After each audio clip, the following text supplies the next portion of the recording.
Good afternoon, everyone. My name is Rajiv Jayaraman. I'm the founder and CEO of Nolscape. We are a gamification company. And I'm sure you've heard of this term somewhere, right? Do we know what gamification means? Yes, no, maybe? Sort of? Yeah? So it's basically the application of game-like elements in a non-game context. Now, I'm just going to pick a few of you. Sir, what's your favorite game? You, in the blue shirt? Yeah. Cricket. Why do you like cricket? You just like it. Okay. Anyone else who has a favorite game? You, sir? Okay. Any other games apart from cricket? Mario. Mario. Why do you like that game?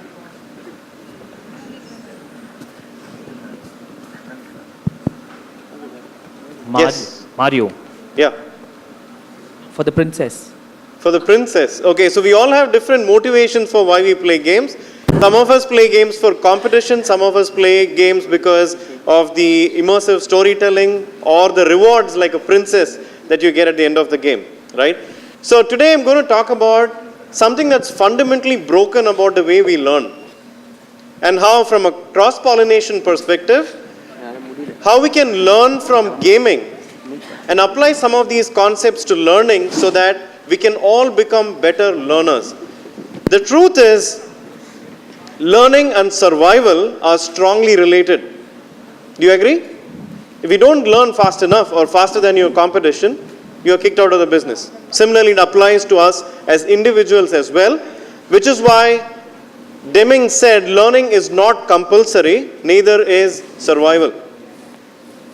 Although we tend to take it as optional, right? Learning, who's going to go to a classroom and learn, but it is so fundamentally connected to our survival.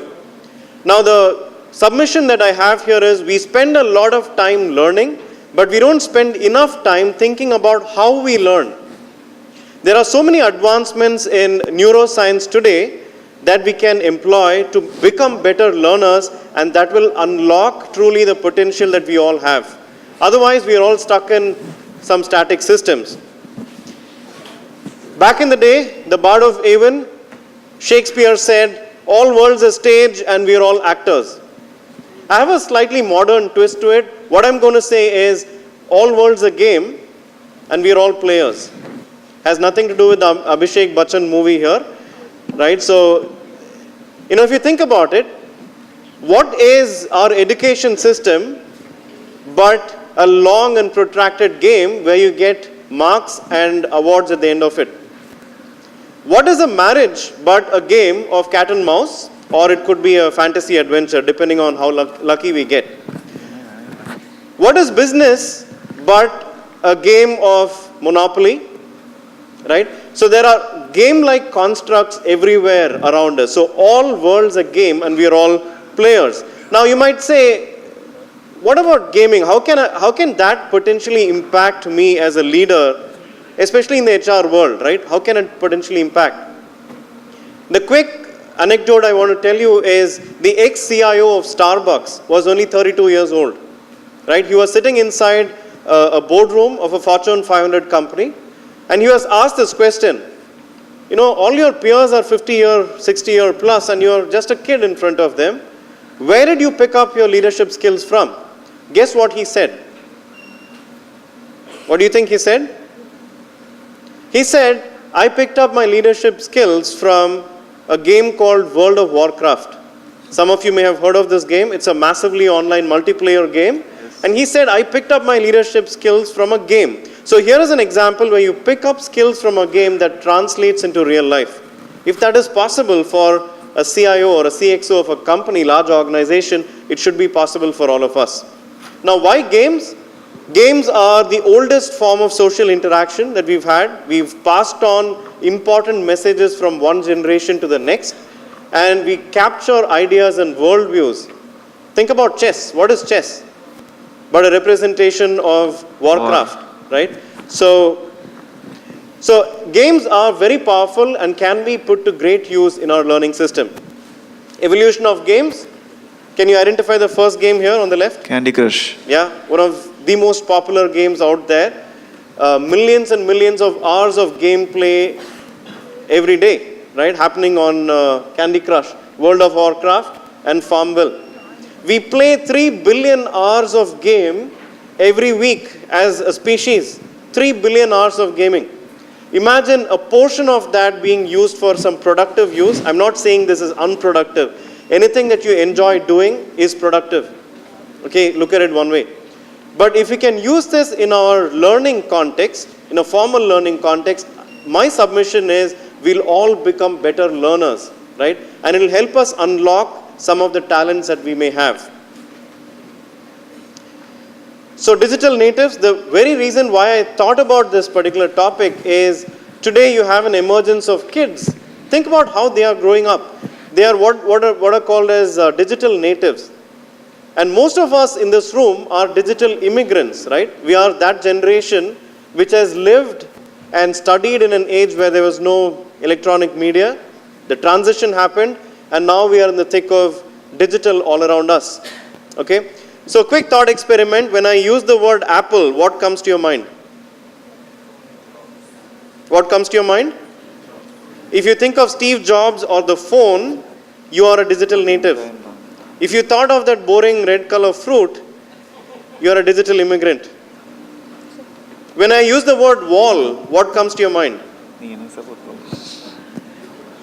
You think of, some of your sports fans will think of Dravid, but most youngsters would think of the Facebook wall. And very, very old people, the digital immigrants would point to this one, the dull and boring thing that's right here, the wall, right?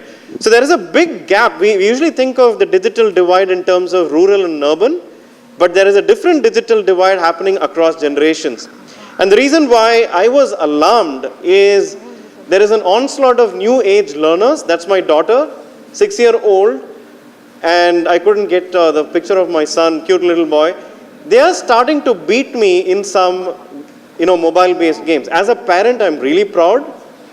But as somebody who has done computer science as education and I'm doing something in the gamification space, I'm embarrassed, right? And I can clearly tell by the time they spend 2 more, 3 more years doing this stuff, they're going to overtake me and I'm going to look like a dimwit in front of their eyes, right? So in my defense, when I was 2 years old, I was eating dirt. It made me more immune. That's what I tell my wife. So the nation wants to know, could it be true that the more we get educated, the lesser we seem to actually learn? The reason why I'm saying this is youngsters today, the digital natives, are getting access to learner-centric systems. What does that mean? Those learning products actually work for them. Whereas the environment we live in as adults is not learner-centric, which is why the statement could actually be true. It depends on the learning system we use. Very quickly, there is a difference between pedagogy and andragogy. So some of you may have heard of this. What is pedagogy? It is usually used as the methodology for education of children, whereas andragogy is a system or a methodology used for education of adults. Now, the ironic thing that is happening, I believe, is for digital natives, they are getting andragogic systems.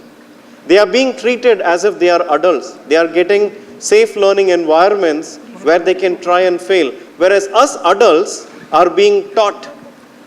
We are expected to sit 8 hours in a classroom and somebody is preaching stuff to you. That's what you're supposed to do to kids, right? So somehow this role reversal is happening, and because of which my suspicion is a lot of us adults who would have otherwise done well in education needlessly drop out because the system is not working for us.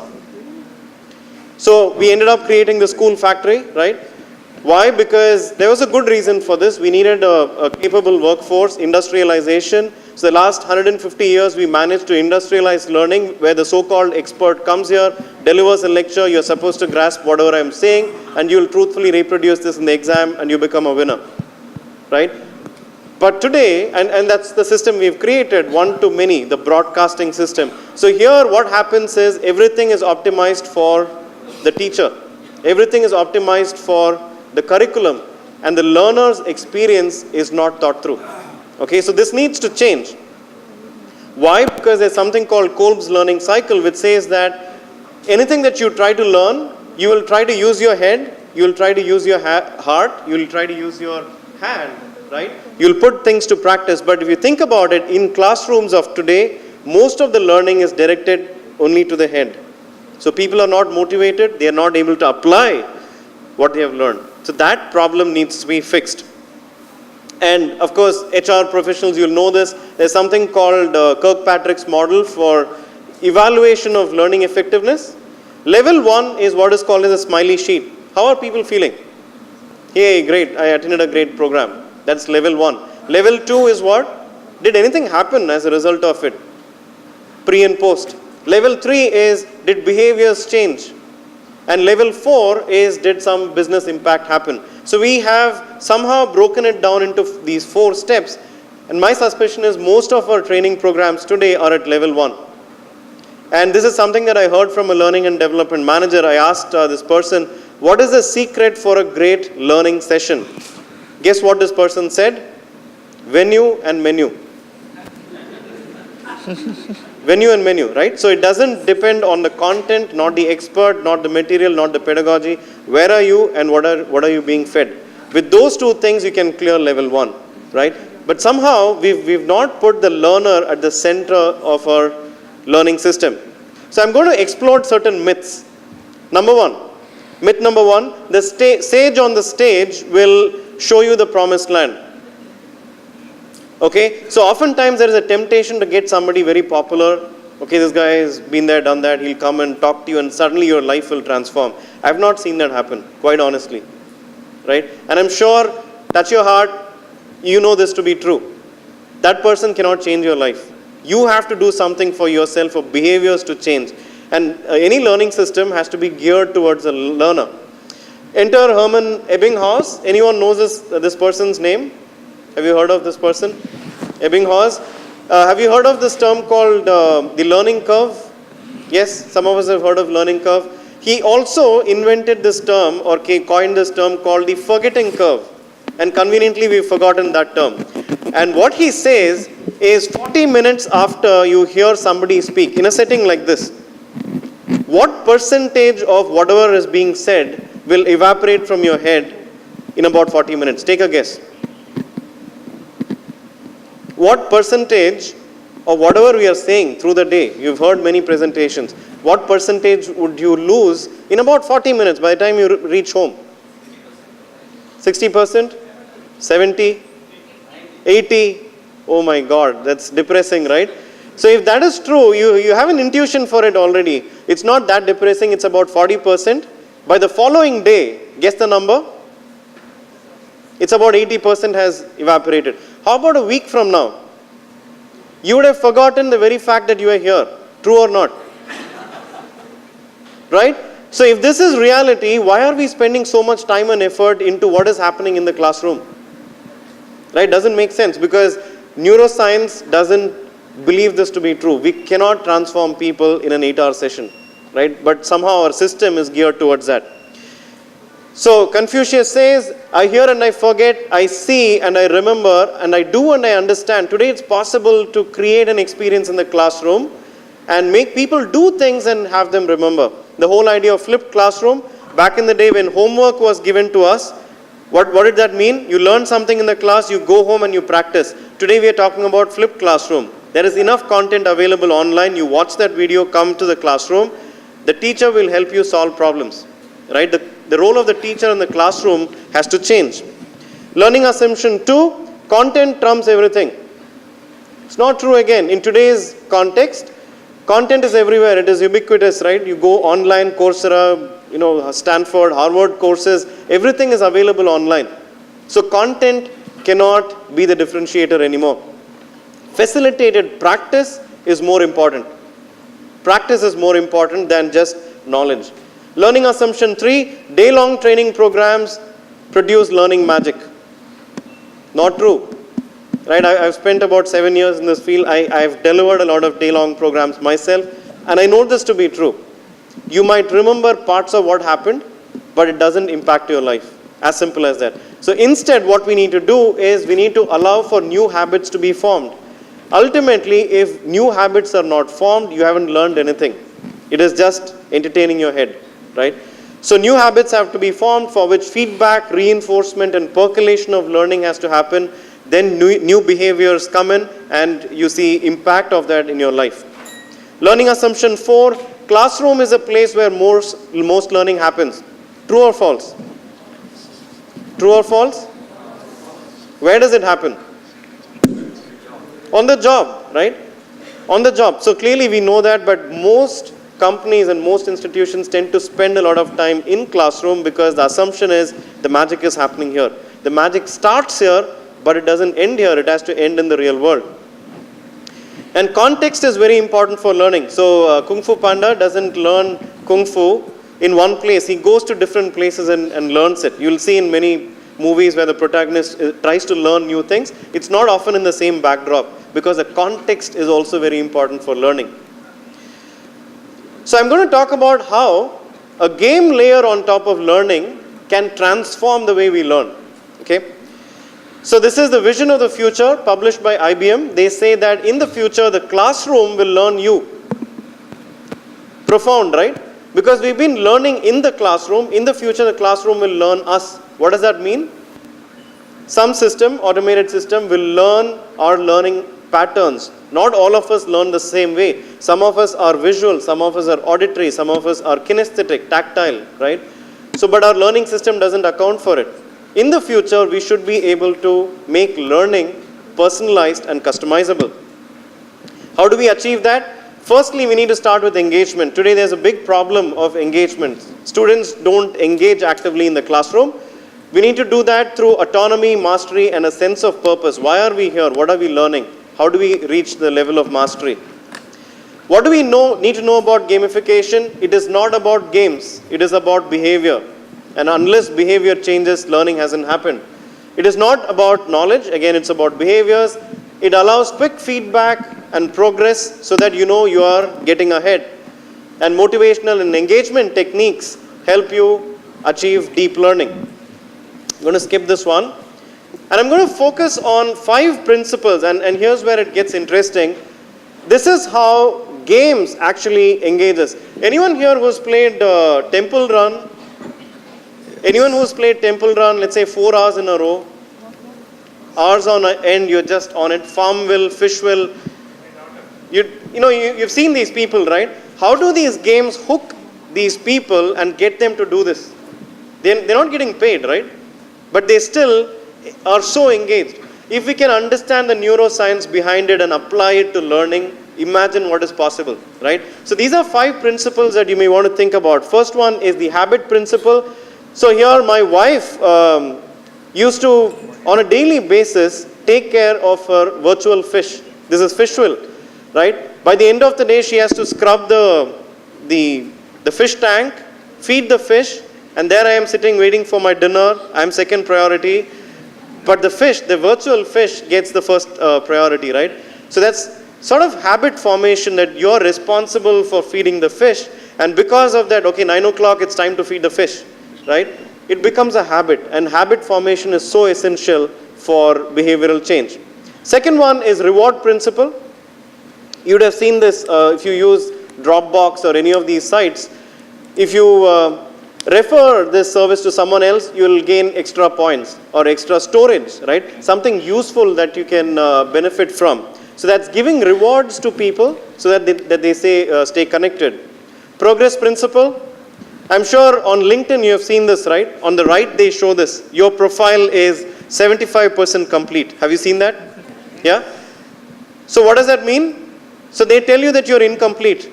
We don't like the idea that we are incomplete, so we will do whatever it takes to make that progress bar go all the way to 100%.